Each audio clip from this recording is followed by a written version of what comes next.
Hello မင်္ဂလာပါခင်ဗျဟုတ်ကဲ့ကျွန်တော်ဒီနေ့ပြောပြပေးတော့ Filmora9 အကြောင်းလေးဖြစ်ပါတယ်ကျွန်တော် part 1မှာကျွန်တော်သူ့ရဲ့ future ပိုင်းလေးကိုကျွန်တော်ပြောပြပြီးပြီဘယ်လို download ဆွဲရလဲဆိုတော့ပြောပြပြီးပြီ part 2မှာကျွန်တော်ဒါ video editing ဘယ်လိုလုပ်သွားလဲဆိုတော့ကျွန်တော်ပြောပြပြီးပြီဒီ input အကြောင်းနဲ့ဒီအကြောင်းလေးနဲ့ပြီးရင်ဒီမှာ video editing ဘယ်လိုလုပ်သွားလဲဆိုတော့ step by step ကျွန်တော်ပြောပြပြီးတော့ဒါ part 3မှာနော် part 3မှာဒီနေ့ကျွန်တော်ပြောသွားမှာလဲဆိုဒီ software နဲ့ video editing လုပ်လို့ရတယ်လို့video recording နဲ့လုပ်လို့ရပါတယ်ဒီနေ့ကျွန်တော်ပြောပြပေးသွားမှာတော့ video recording အကြောင်းလေးဖြစ်ပါတယ်ဟုတ်ကဲ့ကျွန်တော် step by step ကျွန်တော် desktop မှာသွားလိုက်အောင်စကားပြောနေကြားတယ်ဟုတ်ကဲ့ကျွန်တော်ဒီမှာပေါ့နော် record ပေါ့နော်ကျွန်တော်ဒါတွေအားလုံးပြောပြပြီးဒါတွေအားလုံးကျွန်တော်ပြောပြပြီးဆိုကျွန်တော်ဒီ record အကြောင်းကိုကျွန်တော်ပြောပြပေးသွားဒီ record ကိုကျွန်တော်ဒီမှာတစ်ချက်နှိပ်လိုက်မယ်ဒီမှာတစ်ချက်နှိပ်ကျွန်တော်ဒီမှာပေါ့နော်ကျွန်တော်ဒီမှာ3မျိုးရှိဒီ3မျိုးဘာလဲဆိုကျွန်တော်ပြောဒါကျွန်တော်တို့ရဲ့မျက်နှာကိုဗီဒီယိုရိုက်ပြီးမှဗီဒီယိုရိုက်တဲ့ဥစ္စာပေါ့နော်ဒါကြတော့ကျွန်တော်တို့ရဲ့ desktop PC ကို screen recording လုပ်တဲ့ဥစ္စာပေါ့ဒါကြတော့ကျွန်တော်တို့ရဲ့အတန်ကျွန်တော် voice ဆိုတော့ကျွန်တော်တို့အတန်ကို recording လုပ်တဲ့ဥစ္စာပေါ့ဒါအတန်တက် recording လုပ်လို့ရတယ်ဒီမှာ3မျိုးရှိဘူးနော်အရန်ကိုကောင်းတဲ့ software တစ်ခုပါ video editing နဲ့လုပ်လို့ရတယ်လို့ video recording နဲ့လုပ်လို့ရတယ် video recording မှာလည်းအပြည့်အစုံအားလုံးပါပါတယ်ဟုတ်ကဲ့ကျွန်တော်တို့တွားလိုက်အောင် step by step ဒီပထမတစ်ခုကျွန်တော်နှိပ်ပြီးတွားကြည့်လိုက်ဘယ်လိုလာမလဲနော်ဟုတ်ကဲ့ဒီမှာပြကျွန်တော်ရဲ့ပုံလေးဒီမှာလာပါနော်ကျွန်တော်ရဲ့ပုံလေးလည်းလာပါတယ်ပြီးရင်အများတန်းဒီမှာ30 frame မှာထားပါကျွန်တော်30ဒါတော့လေးကောင်းမယ်ဟုတ်ကဲ့ကျွန်တော်ပြီးရင်နောက်တစ်ခုသွားလိုက်အောင်ဒီ screen recording ပေါ့နော်ဒါကြောင့်အရေးကြီးတဲ့အပိုင်းပေါ့နော်လူတိုင်းလူဒါကိုကျွန်တော်သုံးကြတဲ့အတွက်ကြောင့်မို့ပါဟုတ်ကဲ့ကျွန်တော်သွားလိုက်အောင်ဟုတ်ကဲ့နည်းနည်းတော့ကြာမယ်စောင့်ပေးပါဘာလို့လဲဆိုရင်ကျွန်တော်ရဲ့ desktop ကအလောက်ထိမကောင်းတဲ့အတွက်ကြောင့်မို့ပါကျွန်တော် channel အခုမှလာရောက်ကြည့်ရှုလို့ဆိုရင်တော့ကျွန်တော် channel subscribe လုပ်ပေးဖို့ကျွန်တော်တောင်းဆိုချင်ပါတယ်ကျွန်တော် channel ကိုအခြားသူစီရအောင်ကျွန်တော်ဗီဒီယိုတွေအခြားသူစီရအောင်မျှဝေပေးဖို့နိုင်ပါတယ်ကျွန်တော်ပြောချင်ပါတယ်ဟုတ်ကဲ့ကျွန်တော်ဒီမှာလာပါပြီဒီမှာနော် recording လာပဲကျွန်တော်အခုဒီမှာစကားပြောတဲ့ဥစ္စာကျွန်တော်စကားပြောတော့ဘလောက် power ရှိလဲဘလောက် power ဆိုဘလောက် bell ရှိလဲဆိုတော့ဒီမှာသူပြတာပါနော်ကျွန်တော်စကားပြောတဲ့ဥစ္စာဒီမှာခုံနေပါတယ်ဟုတ်ကဲ့ဒီအကြောင်းလေးကိုကျွန်တော် video recording မလုပ်ခင်သူ့ရဲ့ recording ရဲ့ setting ပိုင်းလေးကိုကျွန်တော်ပြောပြပေးသွားမယ်ဟုတ်ကဲ့ဒီမှာ setting ပိုင်းကျွန်တော်တစ်ချက်နေမယ်ဒီမှာလာပြီပေါ့နော်ကျွန်တော်ဒီပထမဒီတစ်ခုကိုကျွန်တော်ပြောပြမယ်ဒီတစ်ခုမှဒီမှာ full screen ရှိတဲ့ custom ရှိတဲ့တရားရှိတယ်နော်ကျွန်တော် custom မသွားမယ်ဆိုတော့ကျွန်တော်ဒီမှာပေါ့နော်ဒီ title လေးရှိတယ်ကိုကျွန်တော်ဒါလေးနှိပ်ပြီးချဲ့သွားမယ်ကို video recording လုပ်ချင်တဲ့နေရာလောက်ပဲ recording လုပ်သွားလို့ရပါတယ်နော်ဟုတ်ကဲ့ဒါလေးဆိုဒါတွေအားလုံးကိုတစ်ခုချင်းစီလုပ်တော့ကြည့်ပါအားလုံးတော့ကျွန်တော်မလုပ်ပြတော့ပါဘူးဟုတ်ကဲ့ full screen မှာထားလိုက်မယ်ပြီး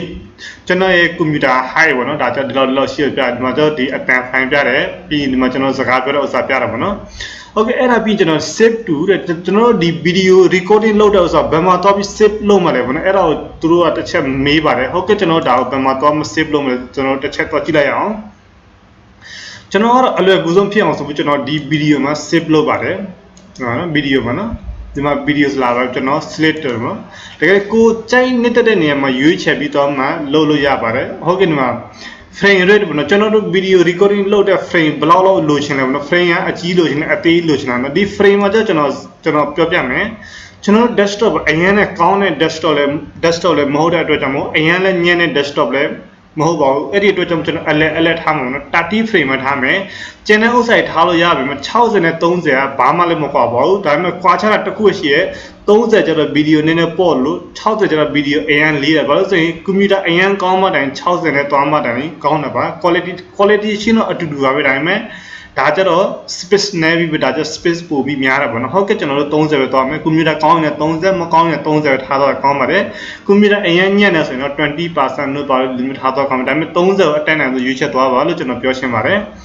ဗီဒီယိုရဲ့ quality မှာကျွန်တော်တို့ recording လုပ်တဲ့ quality ကိုကျွန်တော်တို့တစ်ချက်လောက်တွားလိုက်ရအောင်ပြဟုတ်ကဲ့ကျွန်တော်ဒီမှာများလေးရှင်းနေမယ်ဒီမှာကျွန်တော်3မျိုး good ရှိတယ် better ရှိတယ် best ရှိတယ်ဒါပေမဲ့ကောင်းတာတော့အားလုံးကောင်းတာပေါ့အရင်ကောင်းတာနဲ့ကောင်းတယ်နဲ့အရင်ကိုကောင်းတယ်နဲ့အဲ့ဒါတွေကကွာတော့ခဲ့ပါတော့ဟုတ်ကဲ့ good ဆိုတော့ကောင်းတယ် better ဆိုတော့ပိုပြီးကောင်းတယ် best ဆိုတော့အကောင်းဆုံးပေါ့နော်ဟုတ်ကဲ့ကျွန်တော်တို့ဗာအကောင်းဆုံးမရချင်တာပေါ့ကျွန်တော်တို့အကောင်းဆုံးပဲသွားမှာပေါ့နော်ပြီးရင်ဒီမှာ recording time ပေါ့နော်ကျွန်တော်တို့ဒီမှာတစ်ခါကျ game ဆော့တဲ့လူတွေဆိုရင် game streaming အတွက်ဆိုရင်ဒီမှာကျွန်တော်တို့ game ကို night တစ်ပတ်ဆော့မယ်ဆိုရင်ဒီမှာတစ်ခါတည်း set လုပ်ပြီးထားလို့ရပါတော့ဒီမှာ night block set ဒီမှာအမက်လေးချစ်ပြီးမှဒီမှာ set လုပ်ပြီးတော့လို့ရပါတယ်ပြီးရင်ဒါကိုじゃအမက်ချစ်ရတဲ့အကြောင်းဘာလို့အမက်ချစ်လဲဆိုဒီမှာကျွန်တော်ဒါကိုအမက်ချစ်ကျွန်တော်တို့ mouse ရဲ့ highlight ပေါ့နော်ကျွန်တော် mouse ကကျွန်တော်ထောက်တဲ့နေရာမှာဆိုဒီမျိုးဘယ်ရောင်လိုချင်ဒီအစိမ်းရောင်လိုချင်လားလိမ္မော်ရောင်လားဒါအဝါရောင်လားအနီရောင်လားအပြာရောင်ဘယ်ရောင်လိုချင်တဲ့အရာကို select လုပ်ပါပြီးရင်သွားလိုက်ပါနော်ပြီးရင်ဒီမှာ play the most click song ဒါလည်းအမှတ်ချက်ဘာလို့ဆိုကျွန်တော်တို့ရဲ့ mouse ကို နေတဲ့ အတန်တွေကိုထွက်အောင်ပေါ့နော်ကျွန်တော်ဒီမှာ mouse ကိုကစားတဲ့အတန်လေးထွက်တဲ့ဥစ္စာမှာတစ်အတန်လေးထွက်အောင်အဲ့ဒီအတန်ထွက်တဲ့ feeling ကတစ်မျိုးလေးမိုက်တယ်ပေါ့နော်အဲ့ဒါလည်းတခုကျွန်တော်ပြောပြမယ်ပြီးကျွန်တော် hot key ဆိုတော့ push the just hot key မှာဒါကြောင့်ကျွန်တော်တို့ဆိုရင်ကျွန်တော်ဒီမှာ e ပဲထားတာဆိုကျွန်တော် e တစ်ချက်နေလိုက်ရင်သူက stop ဖြစ်တယ်ပြီးရင်ကျွန်တော်ပြန်မနောက်တက်ပြန်မ recording လုပ်ချင်တယ်ဆိုနောက်တက်တစ်ခေါက် e ကိုနေတယ်သူ recording ဖြစ်တော့ခဲ့ပါတော့ recording stop and play ပေါ့နော်သူကပြောမှဆိုရင်ဒီမှာကျတော့ဒီမှာ start stop ဆိုတာဒါကျတော့ခဏရက်တာနဲ့ပြန်ပြီး play တော့မှာတခါတည်းရက်လိုက်တယ်မဟုတ်ဘူးเนาะဒီပထမဒုတိယဥစ္စာကျ start ပေါ့เนาะ start ဆိုတာအခုမှစမယ်ပြီးရင်ရက်မှာပေါ့เนาะကျွန်တော်တက်ဒါကိုရွေးပြီးထားတာပဲဒါပေမဲ့ကိုယ်စိတ်ကြက်ရွေးချက်တော့လို့ရပါပဲကျွန်တော်ဥစ္စာကျအခြားဥစ္စာရွေးမဲ့ option မရှိဘူးကျွန်တော်မှာအများကြီး application ရှိတဲ့အတွက်ကြောင့်မို့တခြားဥစ္စာမှာကျွန်တော် keyboard တွေတုံးထားတဲ့အတွက်ကြောင့်မို့ကျွန်တော်ဒါလေးကိုထည့်ထားပါတယ်ဒါကြောင့်ကိုရွေးစီချင်ပါတယ်ဒါကြတော့လေ game swimming သမားရဲ့အတွက်ပါဒါလည်းအမှတ်ချစ်ပြီး game swimming လုပ်လို့ရပါတယ်ဒါပေမဲ့ဒါတဲ့အရေးမကြီးပါဘူးတကယ်လည်းလိုအိမ်ပြောပါကျွန်တော်ပြောပြပေးတော့မယ်โอเคဒီမှာကြည့်ပါဒါလည်းဘာမှမရှိဘူးဒါလည်းဘာမှမရှိဘူးတကယ်လည်းဒီမှာကျတော့ကိုကကွန်ပျူတာမှာ mic ထည့်ထားလို့ရှိရင်ဒီမှာ mic ဥစ္စာပြမယ်နှစ်ချက်ဥစ္စာပြမယ်ကိုဥစ္စာမျိုးမျိုးပြမှာနော်ဟုတ်ကဲ့ဒါလေးပြီးတော့ရင်ကျွန်တော်တို့ဒီတကယ် recording ဖြစ်လားမဖြစ်လားဆိုတော့ဥစ္စာသိချင်ကြမှာပေါ့နော်ဟုတ်ကဲ့ကျွန်တော်တွားလိုက်ရအောင်ဒီမှာအနီးတစ်ချက်နှိမ့်မယ်ဒီလိုပုံစံလာပါမယ်အရန်ကိုလာပါတယ်ဒိန်ဒါဆိုကျွန်တော်တို့ဆိုတာ recording ဖြစ်နေပြီเนาะကျွန်တော်ဒါ press နေလိုက်မယ် press နေပြီးကျွန်တော်ဒါတော့ကျွန်တော် save လုပ်ထားလို့ဆိုပါเนาะဒါဆိုတော့ okay ကျွန်တော်ဒီမှာတစ်ချက်ဒါလေးတစ်ချက်ဖွင့်နိုင်မယ်ဟိုကျွန်တော်ရောက်စမှာပေါ့เนาะဒါကြောင့်ကျွန်တော်ပြတာမလို့ recording ဖြစ်လာမှဟုတ်ကဲ့ကျွန်တော်ဒါကိုတစ်ချက်ပေးလိုက်မယ်ပြလိုက်ဆိုကျွန်တော် recording ဖြစ်ပြီးနေမှာเนาะဒါလားမသိပါဘူးနှစ်ခုတော့ရှိရဆိုတော့ကျွန်တော်လည်းကြောက်နေ recording လုပ်နေဆိုတော့เนาะ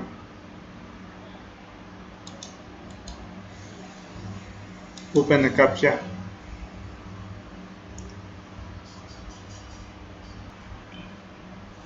ဟုတ်ကဲ့ပါဒီမှာเนาะသူကတစ်ချက်နှိပ်ပြီးဖွင့်လိုက်ဒီမှာလာပါပြီလာပြီကျွန်တော်ဟုတ်ကဲ့ဒါကိုကျွန်တော်ဒီမှာ10 minute နဲ့second ရှိရဒါကိုကျွန်တော်တို့ stop တစ်ချက်နှိပ်လိုက်မယ် stop နှိပ်ပြီး not တစ်ခေါက် stop ပြန်နှိပ်လိုက်မယ်ဟုတ်ကဲ့ဒီမှာ stop ဖြစ်တော့ပြီသူကဘာမှ save ဖြစ်လဲဆိုတော့ကျွန်တော်အခုနကျွန်တော် save လုပ်တဲ့နေရာမှာကျွန်တော်တစ်ချက်လောက်တွားကြည့်လိုက်အောင်ဒီမှာကျွန်တော် this pc သွားမယ် window 10ဆိုတော့ this pc ပေါ့နော်ဒါပေမဲ့တခြားဥစ္စာတွေတမျိုးအခုနသူပြပါတယ်ဒါပေမဲ့ကျွန်တော်ပြန်ဒီကနေပြန်ပြီးဖွင့်လိုက်မယ်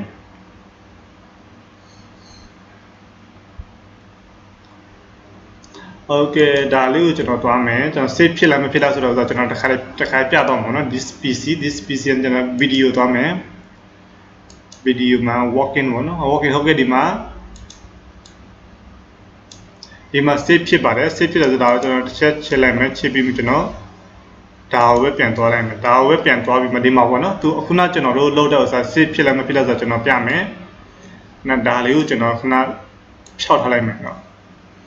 ဒါကြောင့်ကျွန်တော်တို့တစ်ခါတည်း play တော့မို့ဒီမှာကျွန်တော် editing မတော့မှာနော်ဒါကိုတော့ local ပြီးမှဆွဲသွားလိုက်မယ်ဒီအကြောင်းတွေကိုကျွန်တော်ပြောပြပြီးတော့ပဲဒါကြတော့ကျွန်တော် match to media ဒါမှမဟုတ်ကျွန်တော်တို့ setting တန်းသွားမယ် setting ကျွန်တော် high quality ထားတာဒါ match to quality ကိုသွားလိုက်မလို့လို့ဆရာ match to quality high quality ပါပဲအတူတူပါပဲဟုတ်ကဲ့အား video recording ဖြစ်လာမဖြစ်လားဆိုတော့ကျွန်တော်ကြည့်တော့မှာဒီမှာအားလုံးက recording ဖြစ်ပါတယ်ဟုတ်ကဲ့ဒါတစ်ချက် play လုပ်ပြီးသွားလိုက်မှာနော် okay